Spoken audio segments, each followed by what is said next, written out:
사랑하는 성도 여러분, 싱그러운 푸른 5월 가정 축제의 달을 맞이하였습니다. 이미도 우리가 잘 알고 있는 대로 5일은 어린이날, 8일은 어버이날, 15일은 스승의 날, 21일은 부부의 날, 1년 12달 모두가 다 가정의 달이지만 특별히 5월은 가정 축제의 달 또는 청소년의 달로 저희들이 지킵니다. 이 세상에 약 한 250여 개의 나라가 있는데 어린이날이 있는 나라도 있고 어린이날이 없는 나라도 있습니다. 우리나라는 5월 5일 다 알죠. 근데 어린이날이 제일 먼저 생긴 나라는 터키에, 우리가 예전에 터키라고 알고 있는 터키에서 4월 23일 날을 그 나라 독립기념일과 함께 어린이날로 지키는 것이 효시가 되었고, 그 이후에 한국과 일본은 5월 5일, 멕시코는 4월 30일, 인도는 11월 14일이 어린이날인데 그날이 제 생일이에요. 제 생일날이 인도의 어린이날인 줄은 저도 처음 알았습니다. 그 이외에도 여러 나라별로 어린이날이 있습니다. 근데 참 신기하게도 미국, 영국, 프랑스 등은 어린이날이 없습니다. 제가 미국 사람에게 또는 다른 영국 사람들에게 한번 물어봤어요. 왜 어린이날이 없냐고 물어봤더니 1년 365일이 어린이날이기 때문에 어린이날이 없다고 그러더라고요. 사실 그렇죠. 1년 365일이 어린이날이고 1년 365일이 어버이날이지만 그래도 한날 특별히 그날만큼이라도 더 부모님께 효도하고 어린이를 기억하는 날로 지키는 그런 기념일이 아닌가 생각이 되어집니다. 어버이날 우리 5월 8일입니다. 미국은 5월 둘째 주 주일, 사람들은 일요일이라고 말하는데 그날이 어머니날이고 6월 세 번째 주일날을 아버지의 날로 지킵니다. 중국은 어머니날을 5월 둘째 주 일요일에, 아버지날을 8월 8일에, 팔자를 두 번 들어가는 걸 좋아해서 그날 지킨답니다. 일본은 어머니날 5월 둘째 주일 일요일, 아버지날은 6월 셋째 주일, 미국과 같은 날짜에 지키죠. 각 나라별로 어버이날을 이렇게 어머니날, 아버지날 이렇게 지키곤 합니다. 이스라엘과 브라질은 아예 어버이날이 없이 가족의 날로 이렇게 지키기도 합니다. 스승의 날 5월 15일, 그날이 무슨 날이죠? 예, 스승의 날이죠. 세종대왕 탄신일입니다. 우리 대한민국 역사의 가장 사표가 되는 조선의 임금 세종대왕이 한글을 만들어 온 국민을 깨우쳤다고 해서 그분이 난 세종대왕의 생신날을 우리는 스승의 날로 지키죠. 중국은 9월 10일, 미국은 5월 둘째 주간을 스승의 주간으로 각 나라별로 스승의 주간을 지킵니다. 우리 교회는 5월 둘째 주일을 어버이 주일로 지킵니다. 사실 5월 8일 어버이날보다도 교회에서는 어버이 주일을 더 기억하고, 그래서 오늘도 가슴에 꽃을 달아드렸습니다. 안타깝게도 오늘이 입당하는 날이어서 따로 어르신들 선물은 준비하지 않았지만 모든 교인들에게, 모든 성도들에게 저희들이 조그마한 기념품을 설교 마치는 시간에 함께 나누어 드리도록 그렇게 하겠습니다. 성경은 우리에게 이렇게 말합니다. 자녀들아, 주 안에서 너희 부모에게 순종하라. 이것이 옳으니라. 내 아버지와 어머니를 공경하라. 이것이 약속 있는 첫 계명이니 이로써 내가 잘되고 장수하리라. 신명기 5장 16절입니다. 너는 내 하나님 여호와께서 명한 대로 내 부모를 공경하라. 그리하면 내 하나님 여호와가 내게 준 땅에서 내 생명이 길고 복을 누리리라. 십계명은 두 개의 돌비로 되어 있습니다. 첫 번째 돌비에는 하나님을 대한 우상 숭배하지 말아라, 우상 만들지 말아라, 여호와의 이름을 망령되이 일컫지 말아라, 안식일을 기억하여 거룩히 지키고 엿새 동안 부지런히 일하라. 이게 첫 번째 십계명 돌비. 두 번째 돌비에 내 부모를 공경하라부터 마지막 탐내지 말라까지 6개의 계명이 있습니다. 이 두 번째 돌판에 있는 첫 번째 계명, 내 부모를 공경하라는 말씀이 하나님의 약속 있는 첫 계명이라고 말하고 있습니다. 출애굽기 20장 12절은 내 부모를 공경하라. 그리하면 내 하나님 여호와가 내게 준 땅에서 내 생명이 길리라. 장수의 비결이 뭡니까? 보양식을 잘하고 운동을 잘하고 음식을 가려 먹고 잠을 잘 자고 틀린 말이 아닙니다. 근데 성경은 이렇게 말합니다. 장수의 비결이 부모님을 공경하는 일이라고. 늘 말씀드리지만 땅 사고 아파트 사라고 그럴 때만 아멘 하시지 말고 이 순간에 하나님의 말씀을 아멘 하셔야지. 돈 많이 버세요. 아멘. 아니 그건 다 저쪽 동네 사람들, 무당 동네 하는 사람들이고, 사랑하는 성도 여러분, 하나님의 말씀대로 살면 하나님께서 약속한 복을 주실 줄로 믿습니다. 왜 우리가 부모님께 효도하고 공경해야 되는가? 첫 번째, 하나님의 명령이기 때문에 그렇습니다. 내 부모를 공경하라. 그래서 하나님의 명령이에요. 온 우주 만물을 지으신 그 하나님께서 우리에게 명령하신 뚜렷한 명령, 우상 숭배하지 말라는 명령과 똑같은 무게의 명령으로 부모를 공경하라고 이야기하고 있습니다. 두 번째, 옳은 일이기 때문에 주 안에서 부모님께 효도해라, 공경해라. 이것이 옳은 일이라, 옳은 일입니다.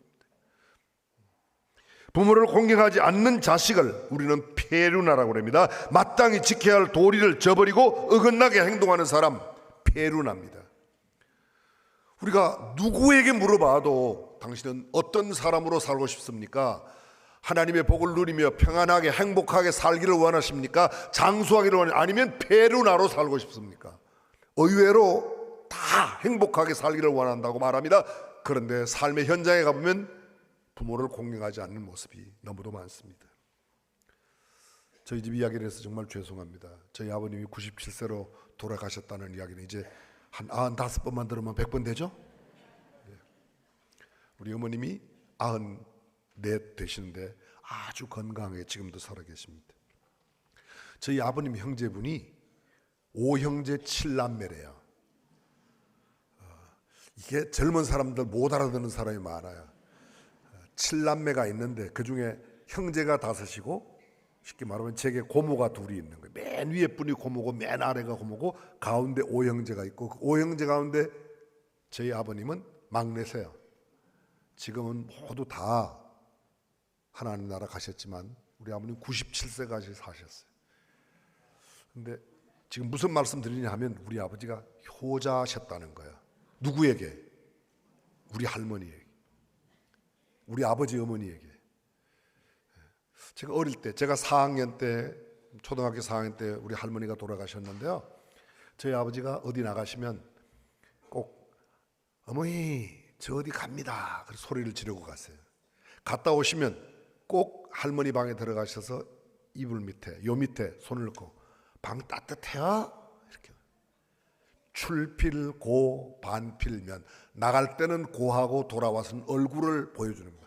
이렇게 잘 돌아왔습니다. 저는 아버지를 통해서 그 말을 그냥 보았습니다.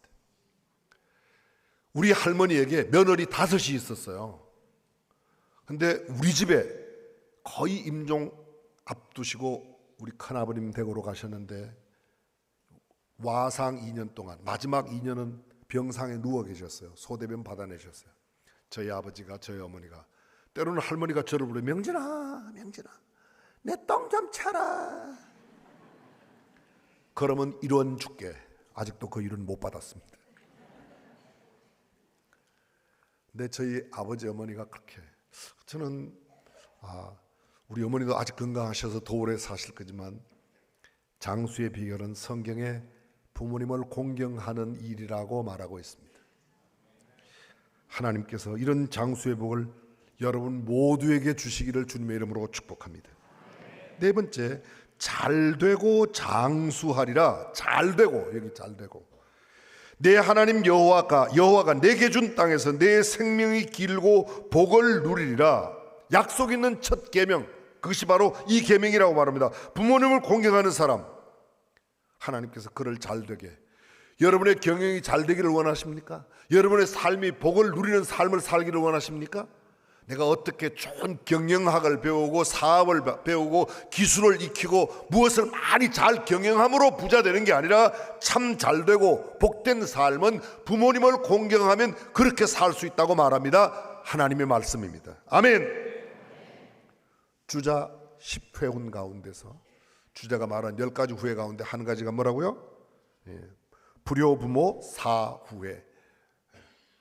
불효하면 어머니, 부모님 돌아가신 뒤에 후회한다는 말이 있습니다. 어버이 주일만 되면 늘 저희들이 부모님의 공경에 대한 이야기를 많이 듣지만 올해 특별히 생각나는 시 한 편이 있습니다. 문정희 교수가 1947년 전남 보성에서 태어나신 분이신데 시인이고 교수이신 이분이 시 한 편을 남겼습니다. 제목이 보고 싶은 사람. 93살 노모가 자리에 누운 지 사흘째 되는 날 가족들 서둘러 모였다. 어머니, 지금 누가 제일 보고 싶으세요? 저희가 불러올게요. 아들이 먹먹한 목청으로 물었다. 노모의 입술이 잠에서 깬 누에처럼 잠시 꿈틀했다. 엄마. 93살 아이가 해 떨어지는 골목에서 멀리 간 엄마를 찾고 있었다. 이 시를 접하고 얼른 제가 어머니에게 달려가고 싶었어요. 물론 시를 읽고 난 그 다음날 저는 제 어머니께 갔지만 사랑하는 성도 여러분, 우리 모두에게 지울 수 없는 마음의 고향은 어머니인 줄로 믿습니다. 그렇습니다. 내가 태어난 곳 고향이라고 말하지만 사실은 부모님이 떠나면 그곳 잘 가지 않아요. 그래서 은밀하게 말하면 우리의 고향은 우리 어머니라고 믿습니다. 지난 주간에 우리 교회 어떤 집사님께서 제게 편지글 하나를 보내주셨어요. 굉장히 감동적이었습니다. 여러분에게 꼭 읽어드리고 싶었습니다. 그러니까 내가 초등학교 1학년 때 일이다. 집에 먹을 것은 없고 엄마는 몹시도 아파서 방에 누워 앓고 계셨다. 굶고 누워만 계시는 엄마를 지켜만 볼 수 없어 보리밭으로 나갔다. 아직 여물지도 않은 파릇파릇한 보리삭을 손으로 잡았다. 남의 것을 훔치려니 손이 떨리고 무서웠다. 엄마를 위해 용기를 내어 한아름 뽑아다가 불을 피워 놓고 태워 익혔다. 태운 보리를 내 작은 손으로 비벼서 파란 보리알을 골라 하얀 사발에 담았다. 누워 신음만 하시는 엄마 앞에 조심히 사발을 들고 앉았다. 엄마, 이거라도 드시고 기운 내세요. 엄마는 힘들게 일어나 앉으시더니 내 손을 보시고 사발을 보셨다. 내 손은 까맣게 재가 묻어 있었다. 어서 나가! 회초리를 가져와! 매를 만들어 오라고. 소나무 가지를 꺾어 회초리를 만들어 엄마에게로 왔다. 굶어 죽더라도 남의 것에 손을 대서는 안 된다. 바늘도둑이 소두둑된다며 눈물을 글썽이며 어머니는 걷어올린 내 종아리를 내리치셨다. 까칠까칠한 소나무 가지라서 아프기도 아주 많이 아팠다. 엄마 용서해 주세요. 잘못했어요. 다시는 도둑질 안 할게요. 엄마를 위해 했던 일이 도리어 엄마를 슬프게 하고 말았던 것이다. 마음까지 아프게 한 것이 너무 마음에 걸려 엉엉 울었다. 이대로 들고 가서 보리밭 주인에게 사죄하라. 사발 속에 눈물을 뚝뚝 떨어뜨리면서 보리밭 주인인 친구 달봉이네 집으로 갔다. 하얀 사발을 앞에 놓고 마당 가운데 무릎을 꿇었다. 달봉이 엄마 용서해 주세요. 제가 잘못했어요. 달봉이 엄마는 깜짝 놀라 달려나와 물으셨다. 난데없이 이 사발은 뭐고 용서는 무슨 말이냐. 보리설이 보리타작 이야기를 말씀드렸다. 달봉이 엄마는 내 다리부터 보시더니 나를 이렇게 세우셨다. 달봉이 엄마는 나를 와락 껴안고 우셨다. 이 어린 자식이 무슨 죄야. 가난이 죄지. 내 엄마도 참. 한참 시간이 흘렀다. 달봉이 엄마는 눈물을 닦으시며 보리알 사발에 쑥개떡 몇 개를 담아주셨다. 네 엄마 밥은 내가 만들 테니 너는 걱정 말고 가서 쑥떡이나 먹거라.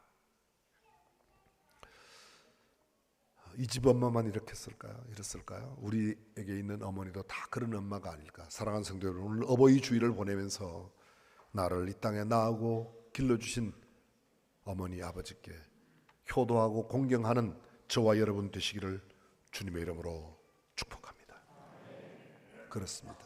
하나님의 명령이요 옳은 일이요 장수와 복이 약속되어 있는 이 어버이 공경, 이것이 오늘 하나님을 섬기는 사람들의 가장 아름다운 삶 가운데 하나라고 믿습니다. 2025년 5월 두 번째 주일, 오늘 제가 설교 2편이에요. 1편 끝났어요. 오늘 우리 교회 새 예배당 입당하는 날이죠. 과연 그 교회, 중앙교회 74년 역사 중에 네 번째 예배당 입당 예배를 드리는 날 얼마나 감격스러운지 모릅니다. 4번 예배당을 다 보신 분 손 한번 들어보실까요? 4번 예배당. 어디 계세요? 옆에 분 손. 네. 누구세요? 일부 예배 오늘 몇 분이 나오셨더라고요. 일부에 4번 예배당을 다 보신 분. 세 번째까지 하시는 분. 꽤 계세요. 세 번째. 예. 우리 김선홍 장로님 언덕 위에 하얀 집. 예. 지난번 빨간 벽돌 그리고 오늘 성전 두 성전 아시는 분 손 한번 들어보십시오. 네, 감사합니다. 오늘 처음 이 성전 맞이하시는 분 다예요. 오늘 처음 우리가 처음 만나지만 이 예배당이 우리 교회 예배당 첫 예배당으로 오신 분, 그분은 지난 3년 사이 우리 교회 새 가족으로 등록하신 분들일 겁니다. 여러분, 이렇게 한 시대 74년 만에 굳이 따진다면 두 세대가 거치는 동안에 4번의 성전을 짓는다는 것은 하나님의 큰 복이요 은혜인 줄 믿습니다. 이스라엘 역사가 6,000년이에요. 구약이 4,000년, 신약이 2,000년. 성경 속에 성전 지어진 이야기가 3번 나옵니다. 첫 번째 성전이 솔로몬 성전입니다. 두 번째 성전이 스룹바벨 성전입니다. 세 번째 성전이 헤롯 왕의 성전입니다. 우리가 잘 알고 있는 대로 첫 번째 솔로몬 성전은 다윗이 성전 지을 준비를 다 했습니다. 지난번 우리가 한번 계산해 보았더니 다윗이 준비한 금, 은, 감만 얼마였죠? 400조가 넘었어요. 400조가 넘었어요. 완벽하게 다 지을 준비를 하였지만 하나님께서 다윗에게 성전 짓는 것을 허락지 않았습니다. 너는 전쟁에 피를 많이 흘린 사람이라 내 아들 솔로몬으로 하여금 성전을 짓게 하라고. 여러분, 우리는 돈이 없어 은행에 빌려다가 예배당을 짓지만 다윗은 지을 준비를 완벽하게 다 갖추었음에도 불구하고 하나님이 짓지 말라는 말씀을 듣고 짓지 않는다. 준비 안 돼도 지으려고 하는 게 우리네 마음인데 준비를 다 갖추고도 짓지 말라는 말씀을 그대로 순종하는 게 더 어렵다는 생각이 듭니다. 그렇지 않아요? 가만히 생각해 보십시오. 빌려다가도 없다가 구하다가도 짓고 싶어 하는 게 성전인데 지을 준비를 다 해놓았는데 하나님 짓지 말라고 한다고 짓지 않는 다윗, 정말 위대합니다. 솔로몬이 거전을 짓습니다. 솔로몬이 성전 짓는데 몇 년 걸렸죠? 성경에 보면 7년이라고 되어 있는데 정확하게 계산하면 약 6년 6개월 정도 걸렸습니다. 솔로몬의 성전 그리 크지 않습니다. 우리 지금 현재 예배당의 10분의 1도 되지 않습니다. 20분의 1도 안 될 거예요. 아주 작은 성전이었습니다. 그런데 그 성전을 지었습니다. 그러나 그 성전 그렇게 오래 가지 못했습니다. 바벨론의 침공 당시에 606년에 바벨론이 침공당하고 바벨론에 의해서 유다가 침공을 받고 예루살렘 성이 함락되면서 모든 백성들이 다 포로로 붙잡혀 갑니다. 586년 완전히 예루살렘이 멸망되고 해파돼요. 그리고 536년 BC, 여기서 말하는 연대는 BC 연대입니다. BC 536년에 그들이 포로로 갔다가 돌아옵니다. 포로로 돌아올 때 그 지도자가 스룹바벨 제사장이었습니다. 그가 와서 성전을 짓기 시작합니다. 짓다가 4년을 짓고 중단했습니다. 포로 생활하고 돌아와서 성전 짓는 일이 너무 힘들고 어려우니까 중단했습니다. 그래서 14년이 흘러갔습니다. 이제는 좀 먹고 살만한데도 성전 짓는 일은 계속 중단하고 짓지 않으니까 하나님께서 2명의 선지자를 보냅니다. 하나가 스가랴이고 다른 하나가 학개입니다. 스가랴는 가서 젊은 청년들에게, 그리고 학개는 가서 장년들에게, 이스라엘 어른들에게 이야기합니다. 너희는 좋은 집에 가면서 하나님의 전을 짓지 않느냐고. 그때 그들이 다시 힘을 모아서 전을 짓고 2년 만에 완공해서 516년 BC 예루살렘 성전이 다시금 스룹바벨에서 완성됩니다. 이게 두 번째 성전입니다. 그리고 이 성전도 그렇게 오래 가지 못했습니다. 세 번째 성전, 지금 우리가 이스라엘 가게 되면 통곡의 벽 가서 이렇게 만지는데 그건 옛날부터 있던 벽이라고 그래요. 근데 그 터전 위에 헤롯 대왕이 BC 20년부터 AD 63년까지 약 83년 동안 큰 전을 지었습니다. 그게 헤롯 성전입니다. 성경에는 우리가 헤롯이 굉장히 나쁜 왕으로 알고 있습니다. 맞습니다. 2살 아래의 어린아이들을 모두 죽였던 그런 악한 나쁜 왕이지만, 그가 한 업적 가운데 큰 업적 많은 게 있지만 그 중에 하나가 성전을 지었다는 겁니다. 본체와 구조물 짓는데 약 2년 반, 외곽과 부속 건물까지 다 짓는 데는 80년 이상의 기나긴 세월이 걸렸습니다. 근데 여러분, 우리가 조금 전에 어떤 분은 4번째, 어떤 분은 3번째, 어떤 분은 2번째, 또 첫 번째 성전 짓는 일, 다윗이 그렇게도 원하여도 짓지 못하였던 것을 하나님께서 우리에게 짓게 하셨다는 것은 얼마나 큰 복인지 모르겠습니다.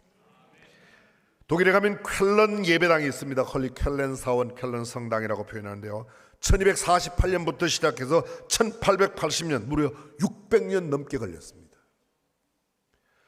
한 605년 걸려야지 여러분들은 놀라죠? 아니, 한 일주일 만에 지어야 놀라겠군요. 여러분, 600년이 넘도록 예배당을 지었어요. 혹시 가보신 분 계실까요?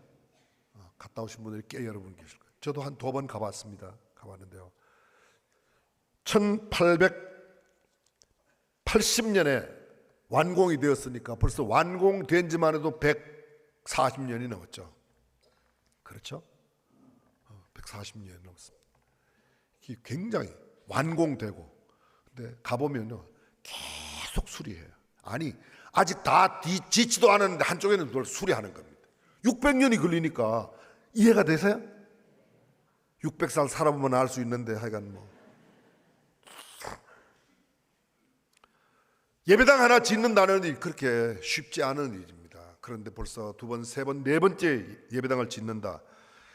기독교 한국 침례 중앙교회가 하나님을 영화롭게 사람을 존귀하게 과연 그 교회의 기치를 내걸고 시작하고 이렇게 예배당을 아름답게 지었다는 것은 전적인 하나님의 은혜요, 하나님의 복이라고 믿습니다. 1951년 1월 15일 이순호 장로님 시작했던 아주 작은 개척교회, 1960년에 김장한 목사님께서 오셔서 45년 담임 목회하시고 벌써 은퇴하신 지 21년째를 맞이하고 있습니다.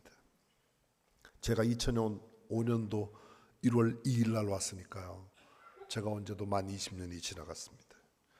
지나간 20년간 아무리 생각해봐도 하나님의 은혜 아니고는 무엇으로 해석할 수 없는 것을 주님 앞에, 그리고 우리 사랑하는 중앙교회 성도들 앞에 고백합니다. 저는 시골뜨기 촌놈입니다. 무모한 짓, 어리석은 짓밖에 자랑할 것이 없는 그런 자입니다. 초등학교, 중학교 다닐 때까지만 해도 공부하기를 참 싫어했었습니다. 공부 안 한 사람도 다 먹고 사는데 뭘 꼭 공부해야 되냐.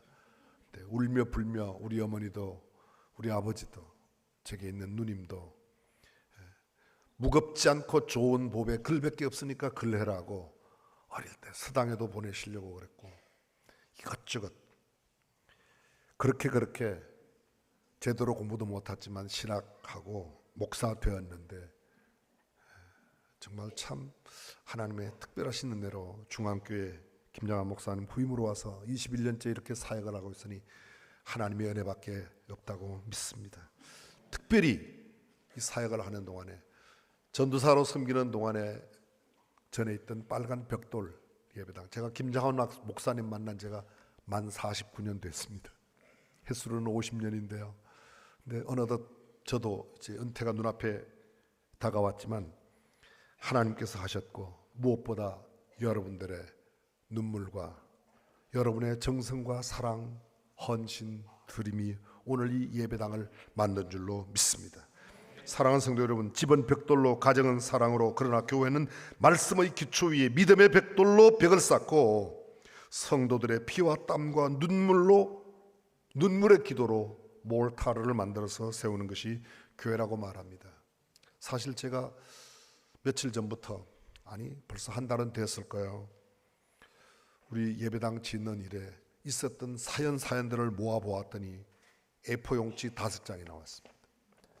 그리고 또 교회 격리부에도 우리 사역자들에게도 감동과 은혜스러운 이야기, 이 짧은 시간에 다 나열할 수 없지만 이곳에는 정말 귀한 사연들이 있습니다. 결혼 폐물로 받았던 것을 40년, 50년 간직했다가 새 예배당 짓는다고 할 때 지난번 예배당 때는 안 내놓았어요. 근데 이번에 갖고 오신 분이 계세요. 어린아이로부터 구순이 넘으신 분, 우리 교회 앞에 사셨던 김숙경 권사님 103세를 일기로 하나님 부르심 받고 떠나는데 그 자녀 4남매 가운데 둘이 먼저 떠났습니다. 아들 둘이. 근데 남아있는 아들과 딸이 어머니 떠나신 뒤에 장례 치르고 어머니가 사랑하셨던 교회라고 예배당 새로 짓는데 헌금을 가지고 오셨어요. 1억을 가지고 오셨어요. 전 정말 놀랐습니다. 어저께 세배당 입당을 앞두고 원로 목사님 오늘 입당 예배 말씀 전하러 오시니까 가서 미리 인사드린다고 여러분의 정성과 사랑이 담긴 조그만 선물 교회 이름으로 그리고 미리 용돈 조금 갖다 드렸더니 고 목사 수고했다. 중앙교회 성도들 참 애 많이 썼다고 몇 번 그 말씀하시면서 봉투 하나를 내미셨어요. 여기 1억이야 그러시더라고요. 여러분들은 1억은 껌값인가 봐요. 그죠? 헌금하는 거 보면 그렇지 않은데 어떻게 알아들으세요?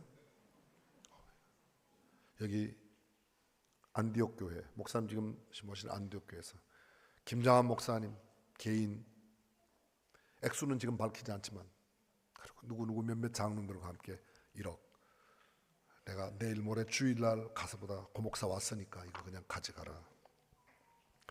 받아들고 나오고 기도 받고 나왔는데 얼마나 제가 이 짧은 시간에 알 수 없는 우리 양로원에 계신 할아버지 할머니들 수원 희망합창단 구딜 희망합창단 발달 장애인 부모님들이 자기네들 앉는 의자 값이라도 한다고 500만 원을 갖고 왔어요. 제가 나이를 할 수 없는 수많은 사연들이 이게 빼곡이 여기 적어도 놨습니다. 우리 교회에서 사역하다가 개척교회를 갔는데 개척교회 첫 추수감사헌금 우리 교회 예배당 짓는다고 일로 보냈어요. 세상에 자기는 아직도 개척교회 지하실에 아니면 2층 3층에 있는데 사랑하는 성도 여러분 예배당은 아니 교회는 성도들의 사랑과 눈물과 헌신과 정성과 기도로 지어지는 줄로 믿습니다. 지나간 3년 동안 성전 건축 기도에 동참하신 분이 지난 주일까지 연 인원 128만 153명 공사기간 약 950일 계산해서 하루 평균 1350명이 기도했습니다. 기도로죠. 사람들이 그래요. 예배당은 교회는 믿음으로 세운다. 기도로 세운다. 실제 기도 잘 안 하는데 저는 우리 중앙교회 성도들의 기도 제가 계산을 해보았어요. 일부러요. 128만 153명 나누기 950일 하루에 1350명이 평균 기도했더라고요. 정말 감사합니다. 아니 카운트된 것만 이랬죠. 이건 말고 얼마나 기도했겠습니까? 그렇습니다. 눈물의 기도, 정성 어린 헌금, 견딤과 기다림의 인내, 피와 땀을 들인 헌신과 헌금, 벽돌 한 장 한 장, 유리창 하나하나, 지금 이 새로 지은 예배당 안에 있는 집기 그 어느 것 하나에도 여러분의 눈물과 여러분의 땀이 배에 들지 않은 곳이 없습니다. 그래서 귀하게 여기고 더욱더 아끼고 또 사랑해야 될 줄로 믿습니다. 앞으로 우리 교회, 저는 오늘 마태복음 12장 말씀 읽고 고 목사 무슨 이야기나 마태복음 12장의 안식일 문제, 예수님께서 제자들을 데리고 안식일 날 길을 지나가시는데 시장 하니까 길 옆에 있는 밀밭에 들어가서 제자들이 밀이삭을 꺾어서 그것을 비벼서 먹었습니다. 그것을 본 바리새인 서기관 유대 지도자들이 예수님께 시비를 겁니다. 왜 당신의 제자들이 안식일인데 안식일에 이런 짓을 해요? 안식일을 범한다. 왜 안식일 범하는 게 뭐예요? 안식일 범하는 죄가 여러 가지가 있는데 그 중에서 이거는 일을 했다는 거예요. 일을 이삭을 잘랐으니 추수하는 일을 했고 그것을 손으로 비볐으니 방아를 찢는 일을 했으니까 안식일 범했다는 겁니다. 근데 예수님 뭐라고 그랬어요? 구약에 읽어보지 못했냐? 다윗 시대에 그들이 성소에 들어가서 성전에서 진설병을 베풀고 떡을 떼고 떡을 나누는 일, 그 제사장들이 하는 일입니다. 근데 그거 해도 그건 죄가 아니지 않냐. 그리고 하신 말씀이 뭐예요? 여러분이 잘 아십니다. 예수님께서 그 안식일에 한편 손 마른 사람의 손을 펴주십니다. 그리고 또 벙어리 되고 말하지 못하는 귀신 들린 사람 고쳐주십니다. 그런 일들이 그 12장에 계속됩니다. 그리고 예수님께서 하신 말씀이 뭔가 하면 인자가 안식일의 주인이요 이 성전보다 큰 이가 예수님이라고. 아멘. 사랑하는 성도님, 우리의 땀과 우리의 정성, 우리의 눈물, 우리의 기도, 우리의 헌금, 우리의 많은 정성들이 다 들어갔지만 그러나 이 예배당보다 더 존귀하게 우리에게 영광을 받으셔야 할 분은 오직 우리 주님 한 분뿐이라고 믿으시면 아멘. 아멘. 그렇습니다. 교회는 주님이 높여져야 돼. 오해 없이 들어주시길 바랍니다. 사람들이 수원중앙교회 그럼 잘 몰라요. 잘 몰라요. 고명진 목사 교회 그래도 잘 몰라요. 김장환 목사님 교회 그러면 거의 다 알아요. 모르는 사람은 거의 간첩이에요. 근데 저는 정말 정직해요. 그게 꼭 나쁘지 않지만 왜냐하면 그렇게 세계적인 영적인 거장으로 영적인 지도력을 나타내고 대한민국뿐 아니라 전 세계 어디에든지 그런 분이 우리 원로 목사님이라는 게 얼마나 자랑스러워요. 그렇죠? 아멘. 크게 해요. 그러나 여러분 저는 더 중앙교회 거기는 진짜 주님이 주인이신 교회야. 하나님 한 분만이 영광 받으시는 교회야. 인간은 사라지고 사람은 없어지고. 수원의 가장 큰 자랑이 뭡니까? 사람들은 화성이라고 말하고 유네스코 유산이라고 삼성이라고 세계적인 기업이라고. 그러나 저는 수원의 자랑은 중앙교회라고 믿습니다. 그렇게 돼야 돼요. 수원의 자랑. 한국교회의 가장 모델이 되는 교회가 어디냐? 우리가 비록 가장 큰 교회도 아니고 그렇다고 가장 작은 교회도 아니지만 큰 교회 작은 교회 규모의 문제가 아니고 인원의 문제가 아니고 그곳에 있는 성도들의 숫자가 문제가 아니라 가장 성경적인 건강한 교회의 모습, 교회의 본이 되는 교회, 중앙교회. 아멘. 그렇습니다. 우리 민족의 소망이 어디에 있을까요? 여러분 대한민국 정치를 바라보면 소망이 생기죠? 절망입니다. 절망입니다. 죄송해요 집사님, 국회의원 집사님 죄송합니다. 정말 정치, 한국 경제 요사이 다 어렵다고 말합니다. 한국의 문화, 예술, 도덕, 청소년 문제, 저출생 문제, 청소년 마약 심각합니다. 청소년 도박 심각합니다. 청소년 자살률 드디어 세계 1위를 차지했어요. 청소년의 범죄가 점점 더 연소화되고 있습니다. 흉포화되고 있습니다. 이것이 우리가 살고 있는 대한민국의 모습입니다. 그러나 여기에 희망이 있다면 사랑하는 성도들, 저와 여러분이 몸담고 있는 우리 교회가, 한국 교회가 희망이 되어야 할 줄로 믿습니다. 민족의 소망이 되었으면 좋겠습니다. 그래, 교회 가면 소망이 있어. 성도를 보면 소망이 있어. 아이고 믿는 것들이 더해. 아니에요 여러분. 그래, 다른 데는 몰라도 교회는 소망이 있다는 이야기가 우리 주변에 있기를 주님의 이름으로 축복합니다.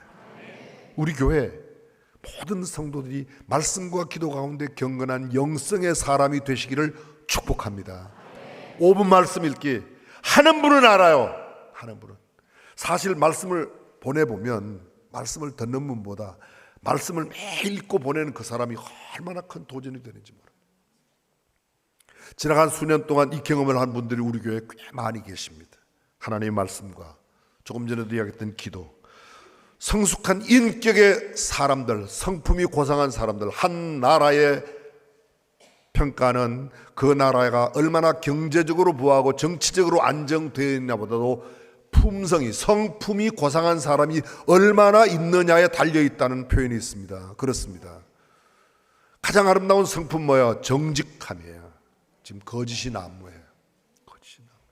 성실함이에요. 게으름과 나태가 지금 난무하고 있습니다. 윤리와 도덕이 땅바닥에 떨어진 게 아니라 지하실로 내려가 버렸습니다. 나눔과 섬김을 찾기가 참 어렵습니다. 교회가 이를 앞장설 때 세상의 모든 사람들은 참 빛의 모습, 우리의 모습을 통하여 하나님께 영광 돌리는 일을 감당할 줄로 믿습니다. 탁월한 역량의 사람들이 가득했으면 좋겠습니다. 그 사람 좋아, 참. 그 사람 법 없어도 살아. 그 사람 법으로 보호해줘야 돼. 네, 감사합니다. 근데 그것만 가지고는 부족해요. 그 사람 무슨 일을 맡겨도 해내. 그 사람 중앙교회 틀림없어 맡겨봐 할 거야. 아멘 좀 하소. 꼭 다른 교회 해야지 아멘 할 거야? 아멘. 그래, 네가 최고다.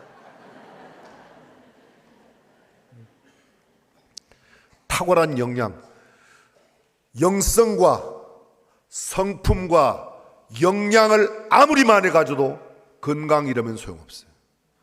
저는 우리 교회 모든 성도들이 영육간에 건강하시기를 축복합니다.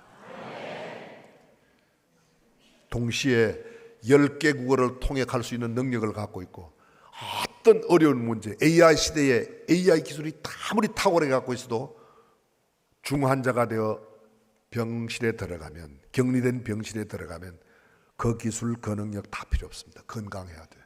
영육간에 옆 사람에게 인사, 건강하십시오.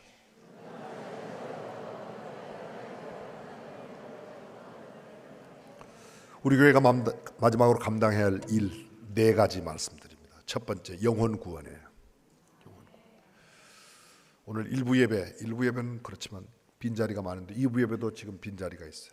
3부 예배, 4부 예배 하루에 5번, 6번 드리고, 학교에서 예배 드리고, 그래도 꽉꽉 꾸역꾸역 모여. 누가 모시고 오죠? 옆 사람 보세요. 옆 사람이 모시고 오게 생겼는가. 두 번째, 우리 교회 지금 잘 지어진 이 예배당 안에서 좋은 영적인 프로그램, 영적인 사역들을 잘 감당해서 이 지역사회 어린이를 1층을 우리가 1층을 C센터라고, 어떤 분이 저한테 묻더라고요. 이게 C야의 C자냐고. 아닙니다 여러분. Central, 우리 중앙이라는 말의 C고요. C센터 안에는 children, 어린아이, children, 커뮤니티, 지역사회, 카운셀링, 상담, 케어, 돌봄, 커뮤니케이션, 교제, 밑에서 다, 그 이외에도 C자 돌림으로 있는, 짧은 시간 다 설명 못하지만 이거 아래층에서 할 거예요.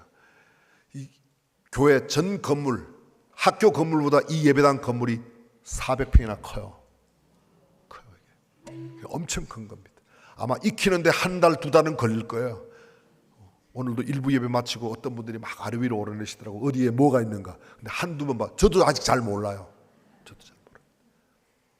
그러나 건물만 자랑할 것이 아니라 이 안에서 돌아가는 모든 사역들이 민족을 살리고 나라를 건져내고 영혼들을 더 아름답게 세워가는 결실 맺기를 주님의 이름으로 축복합니다.